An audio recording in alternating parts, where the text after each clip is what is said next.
All right, guys, here we are at FFG's Worlds 2014 at the kind of pinnacle of the winners bracket at this tournament. My name is Steven. And I'm Zach. And we're with Team Covenant, and we are bringing this game from all the way from Minnesota, Roseville, to be exact. And we have Dan Darginio on the left. We've got Minh on the right, Belgian national champion versus Dan, who won the Philadelphia Regional.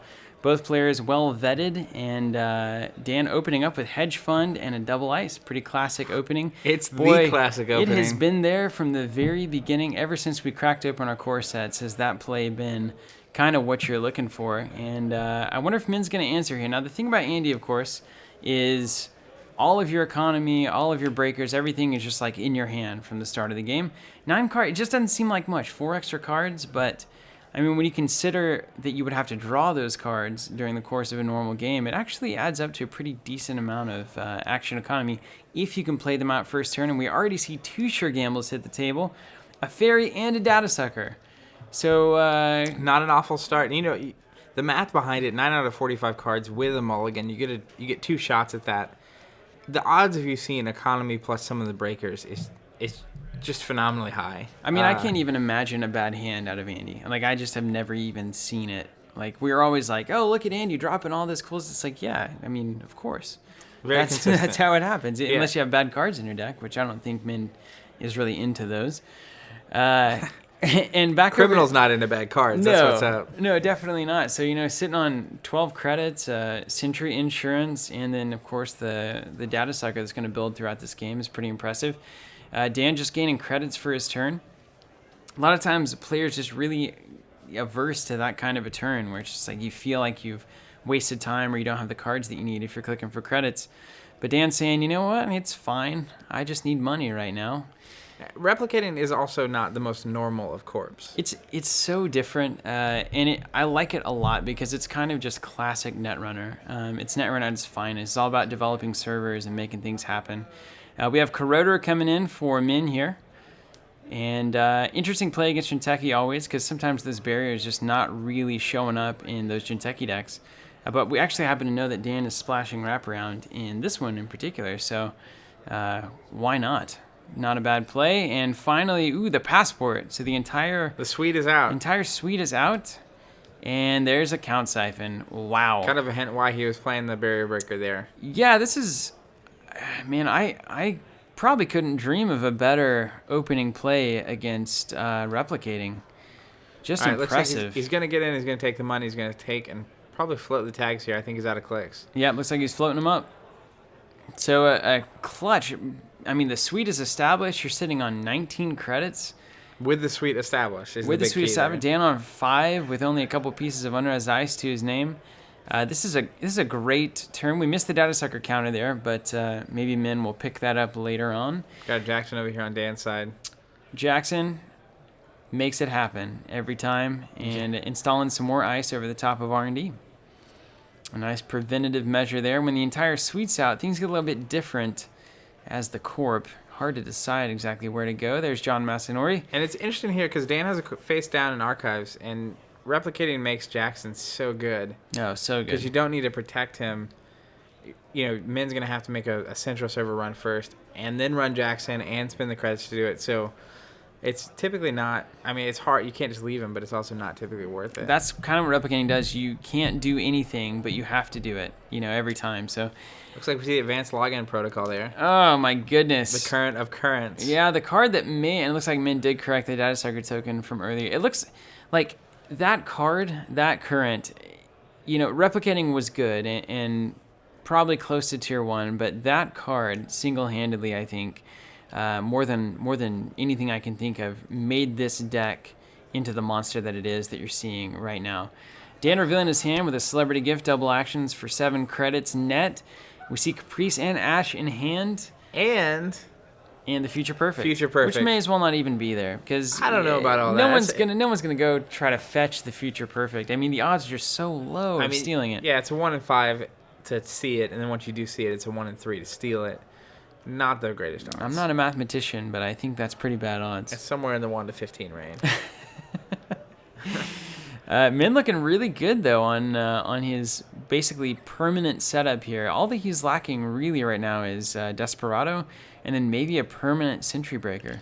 Yeah, getting to the fact of does Andy see a bad protocol. hand? Yeah, there's protocol.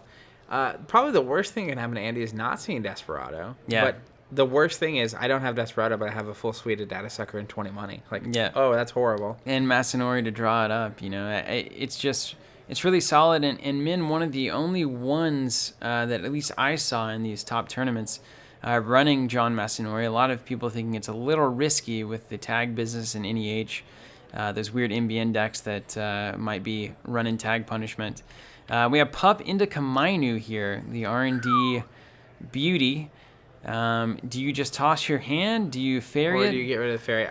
It depends on what's in hand, but it's really tough to just lose your hand. Yeah, and and if you lose the hand, you can't keep going, right? Well, this is the interesting thing about basically the difference between Swiss and like a top 16. By the time that the top 16 is taking place, this is the last day of Worlds, and he does pop the ferry to prevent it. It's the last day of Worlds.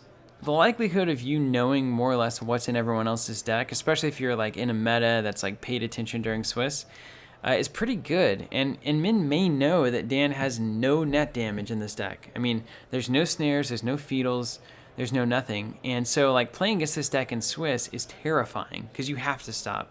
But once you know, and Dan's posted this deck list a million times over, you know there's nothing in there. Just plow through Kamainu with 0 cards. And so what? Yeah, it looks like Min's here hitting the hand a couple times, maybe going after that Future Perfect. There he is. Gets it. Let's see. He got a shot at it. It's time to play that side game. Dan, remarkably good at the side game by his own declaration at least. Very low on credits. Looks like it'd be a good time for him to either go 2 or none. But I think 2 here is probably correct. And this is big. There is 2, yeah. And 1 from in. So it goes back in hand, but you drained, I mean, imagine spend a click for -2 credits for Dan is not an awful click. Yeah, it's interesting too because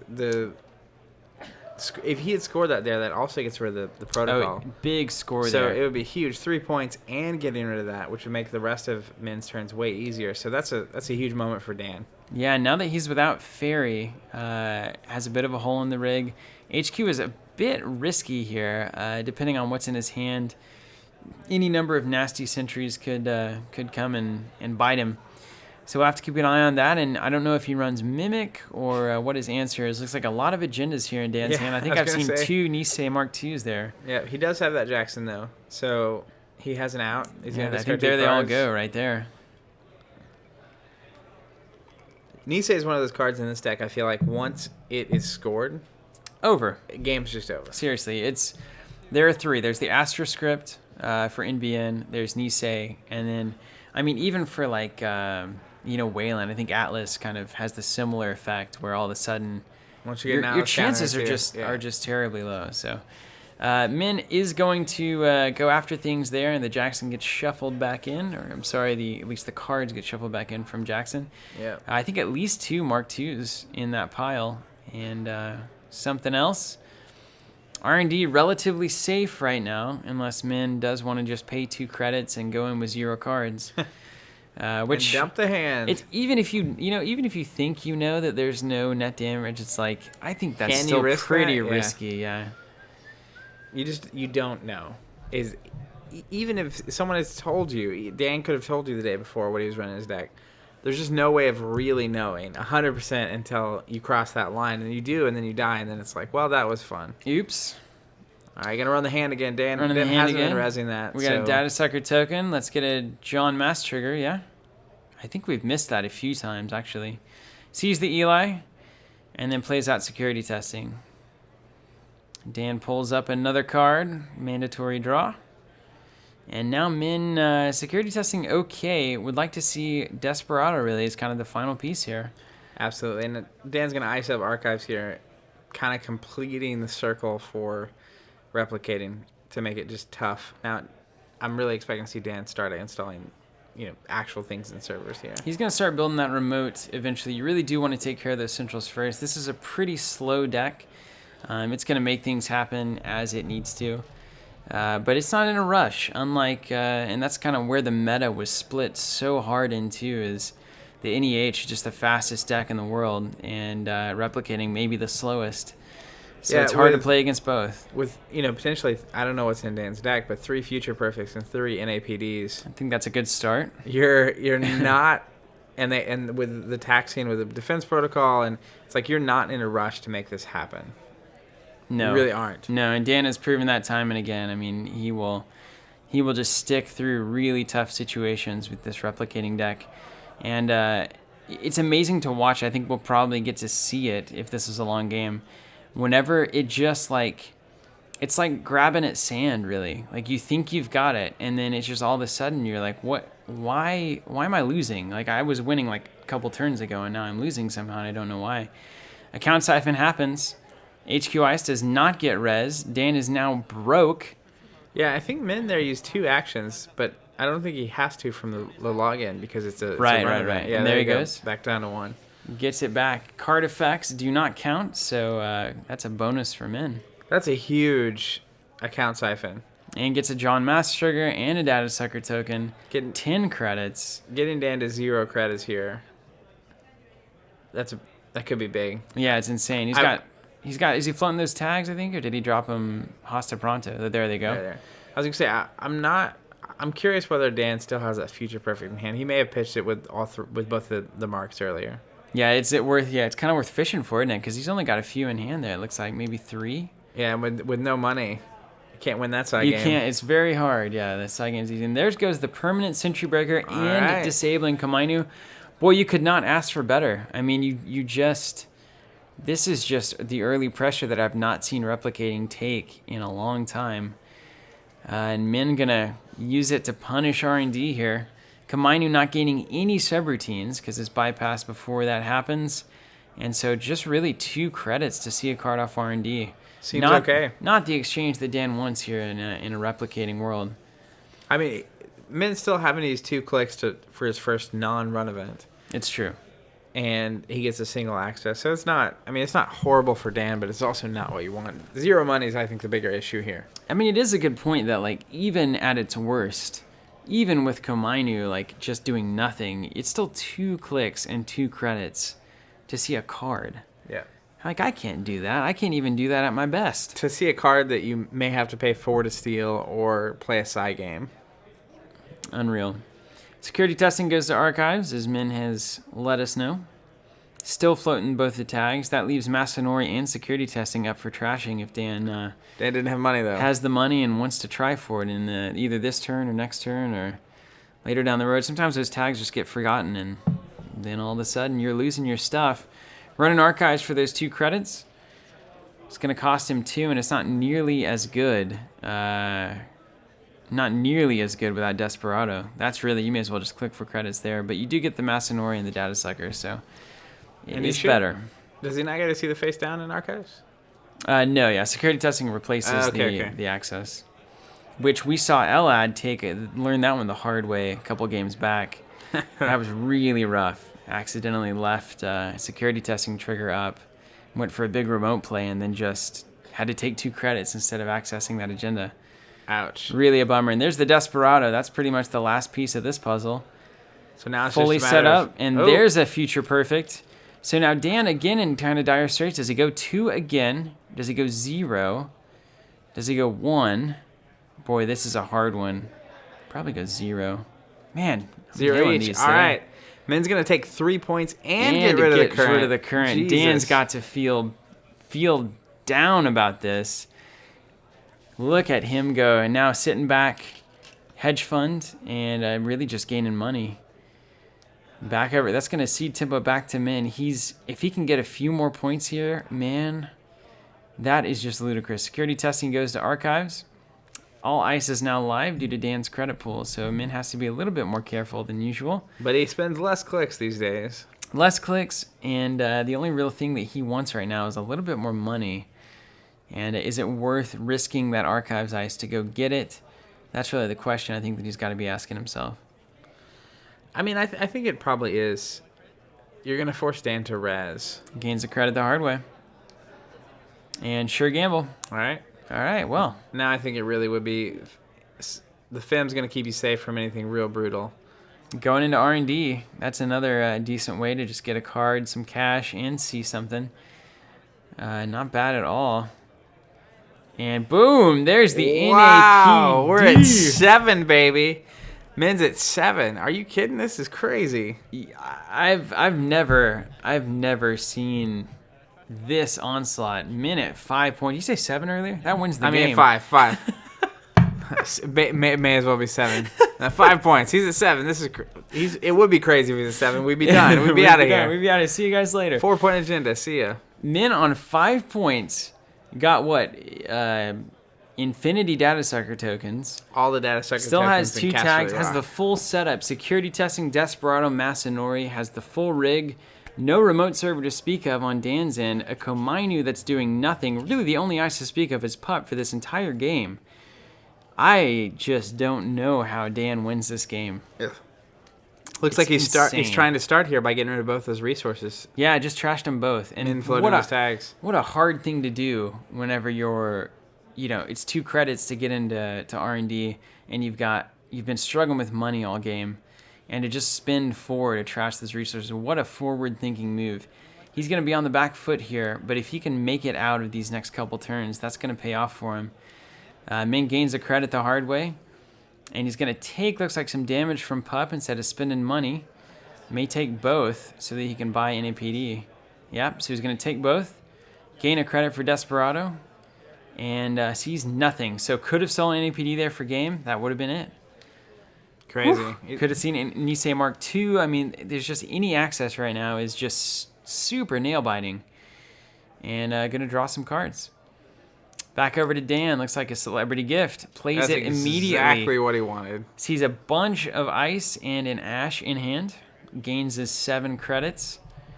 And Caprice and Ash still sitting heavy in hand. Been there pretty much all game.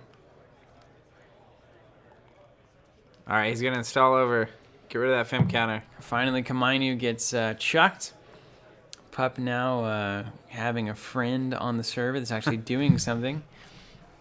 And boy, Min's board just immediately looks a lot worse without security testing and Masanori, doesn't it? I think Dan definitely made the correct play, and perhaps Min should have just sit back and dropped those tags. It's tough, though. I mean, he is at 5 points. He's a single agenda away from winning, so it's a tempo for long-term advantage exchange there. And I think, Min knowing this is a long deck, we don't even have a remote established yet. There's no way Dan scores in the next few turns. Maybe he should have sat back and just stayed on the tempo that he had. Just spend 4 credits, get rid of the tags, and keep the onslaught going on these centrals. First action is draw on a card. And really evaluating the board. Going to gain a credit again. May make a play on R&D here. Hoping to have enough to steal the NAPD when it matters. Measuring them out. The classic Netrunner move. Count the credits. I want to move them, but not in a way that you know what I'm planning. That's really the key. And those cute little early Netrunner promo credits. How about those? Those little guys. It's pretty crazy, but that was like 2.5 years ago. I mean, that was like the first run of alternate stuff that FFG did. I'm glad we didn't have patches. I'll say that. Back to the old early Thrones days. The early Thrones days. Would you like a Martell patch for your trouble? Yeah, I love that. No, actually, no. No, I don't have anything I can put that on. Sorry, FFG. Your prizes are great these days. I don't want it. Min just gaining a credit the hard way. And really now it looks like deciding making a run or not. Maybe a Dirty Laundry. Yep, there it is. There she blows. All right. Dirty Laundry Dan's comes gonna in. Res the Eli. There's the Eli. Yeah, 2 data sucker tokens and 2 credits later. And we're in Dirty Laundry territory. It's broken. Yeah, now this is going to mean that Min is not going to be able to steal the NAPD, which could be a bummer. So we're going to keep an eye on this one. He is going to have 2 credits, so he can play the side game if needed. Very smart move on his part. And we see nothing. Looked like a hedge fund or something. So Dirty Laundry still works. If that had been an NAPD, that would have been brutal. It would have been heartbreaking, yeah. And it was a hedge fund. Dan spinning his first click draw in there. Plays the hedge fund. And then starts to establish his remote. All right, so Dan's starting to get back in this game. He's 5-0 right now, but if he can get a Nisei, a Mark II scored, this game can start to turn real quick. We've seen it before out of these replicating decks. Once that thing is scored, everything changes. Yeah, Nisei breaks it. It's game breaking once it happens. We know that Caprice is in hand, and we know that Ash is in hand, so this is going to be a pretty safe remote once it gets established. Min may be a little bit on the clock here, actually. Yeah, I mean, he ultimately is with Ash and Nisei just waiting around the corner. Dan can score when he gets an agenda. Here he goes, and access looks like with 4 credits, perfect for NAPD, and he doesn't see it. And so that's first click. He's going to draw, and it looks like Min's taking these kind of consistent turns. 1 access, rebuild credits, rebuild cards, 1 access. And he's going to do this, and I think it's good math for him. He's getting a lot of accesses. He's got enough for NAPD. He can maybe win a future perfect, although having 1 out of the deck is really significant. He's looking to snipe a Mark II here, and he's got to keep an eye on whether or not Dan draws during his turn. Because if he doesn't, he's going to be able to keep that R&D lot going. Dan putting some upgrade down on R&D and then drawing that card. So now that we could have agendas in HQ here. Certainly a tastier server than it once was. I think a deck running Mark II and Future Perfect and in APDs, it kind of forces you to go at the pace that Min is going, which is I'm going to get my 1 access with my 4 credits so that I can play the side game or the NAPD and know that I'm going to be able to get in. Because if you ever get to the point where you're sitting on like 0 or 1 credits, the scoring window is just too big for your opponent. Yeah, it's a problem. When you have to run a central first and then run on the outside, there's just too many agendas that are a problem at that point. Lotus Field comes up on HQ. Maybe a little hint that there's good stuff in there. Gonna break that Lotus Field, get 1 back, so still in NAPD territory. And there were a couple innocent interns. In Oh, did you see that Mark II flash? I think there's 2 in there, actually. Just missed it. Oh, my goodness. That's just crazy. Yeah, I mean, that's game over. Yep. Min has a pretty decent shot, I guess 20% at the game there. Does he go back in? Gonna gain some money. I mean, he doesn't know though, right? Like he doesn't know, but he's going back in. Look at him go. You know, if you're Dan right now, he gets 1 back for NAPD. Insane. Dan's expecting that this could easily be the game, and we see a wraparound. Ouch! Oh my goodness! Ouch, man! Wow. And so Min, you gotta wonder what's going through his head. There's no agendas in HQ. I just keep missing the agendas. Well, I mean, with the card installed on R&D at this point, it's really tough to want to pay the money to get in there to have an Ash be res or a Nisei. Yeah, I think you see a Caprice there. It's just like, man. But he's ice up hands, so you've got to wonder if there's something there. At least I'm wondering if there's something there. I'm looking at archives here. And just an access. All right, sees the Sarugi. Good piece of ice, but it's in the yard. All right, so Min at least clearing out all unknown cards, so there's no weird stuff going on here. Dan wasn't hiding anything in archives, so back to HQ. Do you go deal with the upgrade down there on R&D? Looks like first thing Min's going to gain 2 credits. Again, getting it the hard way, and then he's going to take a look at R&D. -2 strength from the Data Sucker, 2 credits to break with Corroder. And then other cards or money for Pub. This is the decision. Looks like 1 card and 1 money, leaving him enough for NAPD. Yeah, I think you ultimately have to go, and it looks like it's an Ash. Res is the Ash. Okay, that's not awful. So Min now has to decide. I don't think Dan's pumping here. So Min's going to decide, do I beat the Trace for an access, or do I just trash the Ash? And readers and viewers at home, pay attention to what card Dan draws. Because if it's an agenda, this is yet another instance where Min could have won this game if he chooses to trash this Ash instead of access. Let's see what he does. I think you have to trash it, man. I think you trash it. We're playing a long-term game here. You gotta trash it. You're up 5-0, so you just have to trash it now to give yourself future accesses. Yeah, he trashes it. Dan draws, and it looks like just ice. All right. Yep. All right, good choice. Again, the difference in Netrunner between the right move and the winning move. And you know, it's crazy. I feel like when I've played Criminal, I get in these situations where I get to 5 points pretty fast, and then I'm doing these things to just basically get an access every turn. And I'm playing this game where I'm constantly riding the line and not having quite enough money all the time. Right. And sometimes it's like, you know, if you just sit back and if you just gain 4 money a turn for like 8 turns. Interns for mental health clinic. Impressive. Wow, that's Dan building some long-term economy. To me, that play says this game is going to go for a while.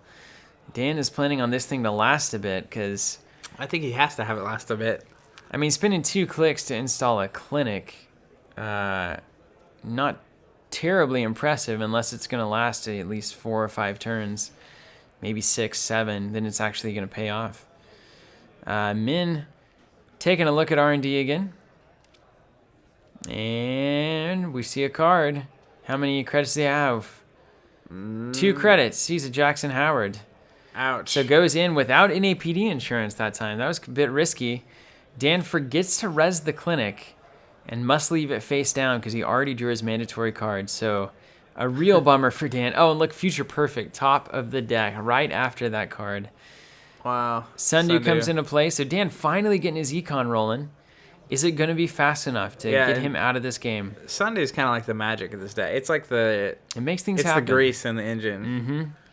And Min not going to have to decide if he's going to... I don't think he can play this long game. Without security testing in Masanori, he's just not getting the payoff that he needs. He can't just click for credits and go trash Sundews and clinics. It's not going to win him the game. So he's going to have to really decide his priorities here. Tons of data sucker tokens. He could get pretty much wherever he wants for cheap. And Dan still looking a little distraught to me. There's the clinic coming up, going to gain him a credit. Looks like Min's just gaining credits on his turn and passing it back over. This is brutal. I mean, you've got the clinic, you've got the Sunday, you've got Jackson. We've got a new remote and a face-down card in it with a credit to spare. So back over to Min. Is he going to threaten this remote, check it out, or is he going to keep his Central Assault going? I know that Min runs some mediums in this deck, and he could just be biding his time waiting for that to show up. Imagine a medium 4 or 5 turns ago. I haven't seen any multi-access here from Min. But the thing about that remote, though, is you know that most of the RP agendas are going to be 2-turn affairs. I mean, nothing goes in there that doesn't get advanced if it's an agenda. So you've in my brain, that is the Caprice over there. That's a Caprice Nisei, and next turn Dan is going to try to sneak an agenda out over there. And here we go. We're accessing a card on top, and we see Caprice, Speak of the Devil. 4 credits left to Min's name, 1 click left. Kind of an okay move. Certainly you want to get as much Caprice out of the deck as possible. And just gaining a credit. So he's going to come into the next turn with 5, which is pretty respectable. I think we're about to see a Mark II on top of an Nisei. Is he going to try it, That leaves R&D open for yet another turn of random access. I think he's got to try it. If he can get a Mark II scored here, he has a real chance in this game. Well, there's Mark II with an advancement and gaining a credit as well. So, back over to Min. And is he going to keep up the 4 credit access plan that he's been using on R&D? Going to gain 2 credits there. And here we take go. a look. Yep. So 2 credits for Eli and the pup, and the card stays. So access after access. Dan holding maybe 2 Mark IIs in hand. Now 1 scored. Boom. Huge moment for this game. Replicating Perfection just got 1,000 times scarier. Absolutely. For those at home that don't know, Nisei Mark II can end the run at any point, including after the Caprice Trace or after the Psy game. So, which is bizarre. Yeah, I mean, it's just, you just can't get into a remote for the rest of the game. So you better get it on the top of R&D. You better make it happen. And Dan can even leverage this and stop an R&D run that Min has paid in full for. He's going to go back again. Pay 2, standard issue. He's going to use Jackson here. Going to get 3 extra cards in deck that probably are not agendas to give his odds a little better of a shot. So Min's not looking at, it's not a huge difference, but it could be a 1 in 7 change. It could be. I mean, this is a great thing about Jackson. Not only is he giving you the benefit of lowering your agenda density in the deck at this critical moment, but also getting you useful things that you still want to see in the game. So just a phenomenal card, as those of us who play a lot of Netrunner probably know by now. Jackson Howard, real good. He's real good. He's real good. And Dan, now the scariest access of his life. What do we got? Nothing. Looks like it wasn't good enough. Okay. Whew, baby. And last, to gain a credit. See a login protocol there. That's going to make this a nightmare. That is the protocol, and this could be the icing on the cake. Protocol plus Mark II. And purging virus counters. Yep. Gonna make that Eli cost a lot more here, or force Min to click through it. And maybe that's the better option. I mean, Min's been gaining credits and then spending them to break through Eli. Why not just spend 2 clicks to get through there? So run, spend 2 clicks, 2 credits. You still got NAPD money. Seems good. And, He's gonna do it. Let's see what is he going to do. And yeah, that's exactly what he does. Accesses. And we have a future perfect. Oh my gosh. For the game. We've got ourselves a side game. All right, looks like Dan is loaded here. Min is not. But this is such an important side game. It's crazy. Yeah, this is nuts, man. Min having another great shot to take this thing home. This is great. 0 and 1. Oh, man. Paid the money and didn't get the agenda. Unbelievable. And Dan now has bounced between 0 and 2. He's gotten out of these side games at 0 a few times now. And Min just has to be so bummed about that. That's brutal. The beauty of the side game, man. You always think you could have done it better. And that kind of leaves you, I don't know, what to do. Get more money, do it again next turn, maybe? I mean, I think it's all... Another credit. I mean, the number of times Min has clicked for credits this game is very high. Dan installing what we all well know, didn't even try to hide it, is the Future Perfect. 2 advancements on it. Advance, and this is just a nightmare. Yeah, and Min just not even looking. And I have to imagine Dan is sitting on a quandary over there on that remote, knowing full well the Passport just can't get it done. And that basically puts the pressure on Min to use inside job or not. But he's got to get over, he's got to check it, then he's got an inside job through it, then he's got to get past Caprice. It's still just no good. And then the Nisei counter. All right, so checking top of deck. 3 credits, though. No, only 3? Is that NAPD? I think it is. Look at that face. No way. The first time in 20 turns to not access with 4 credits has a click to spare, Zach. Man, there's almost a smile on his face. Like he knew. It was like a grin. Like, oh, man, this is... I think that's an NAPD. Has a click to spare. Yeah, and gained a credit. That was the NAPD all day long. Wow. That would have been game. I can't... I am speechless. So careful the entire game, and then the one time that it matters, 1 credit short of winning this game, 1 credit short, and had the click to spare. That will haunt you for the rest of your life. I mean, could he have taken the net damage from the pup? Yes. Also, yes, I think. I don't know how it all worked out. I kind of got freaked out a little bit. I think he just there. got in the habit of paying a certain amount, and he paid it. Yeah, man. Oh my goodness, just unbelievable. Man, that is brutal. And so now we have Mark II. We know NAPD is in hand. Both players at 5 points. Min has to score here, or Dan wins this game in 2 turns. I don't think he has to score right here. He has to score next turn. He's got 1 chance, but look at how many agendas are out. You got 2 Future Perfects. You got an NAPD, 2 NAPDs accounted for. You've got 1 Mark II accounted for. I mean, R&D just isn't that great anymore, odds-wise. I think he's going for R&D anyway. Yeah, he's going back in there. And now the math all getting fuzzy. I feel like everything's like the room is spinning. That's so brutal, man. Had a chance at the NAPD, and I just feel awful. And gets one back for Desperado. And looks like Dan may use the counter here. That may be his best option, honestly. Talking about, yeah, break the thing first and then take the net damage and then I'll use the counter. So that entire turn basically canceled by a Nisei Mark II counter, and this is exactly what we're talking about. Min regains the credit. Dan's not going to be able to put that NAPD down, advance it once, and solidify R&D. Has the credits to do it. Yeah. And this is it. Min has to get into that remote with 4 credits past Caprice to win this game. And then pay 4. And then pay 4, yeah. How does he do it? Oh, I don't know. There's archives. I don't know that he does do it. And is Dan going to even res that ice? I mean, it couldn't hurt to tax him. But he might not. He looks like he's not caring at all. I mean, what kind of ice has to be there for you to not res that? I don't know. Because Dan's got plenty of money. All right, Min comes over for his second click and And sees there's a a quandary. quandary. That's it, man. That's the problem with these passport reliant decks. Does Min have the inside job? He All right, calls that's it. going to be game. Wow, what a phenomenal game. What a comeback for Dan Darginio. Unbelievable. And Min had that in the palm of his hand. Min has got to feel so rough about that, but what an intense game. I mean, it was incredible performance by both these guys and to make it this far. Congrats to both of them, but man, that was an intense game. Insane, guys. So there you have it. Netrunner game. Oh my goodness, the winner's bracket keeps going. Dan undefeated so far in this top 16. Min going to head down to the loser's bracket and try to fight his way back. Catch us for all the action, guys. We will see you there.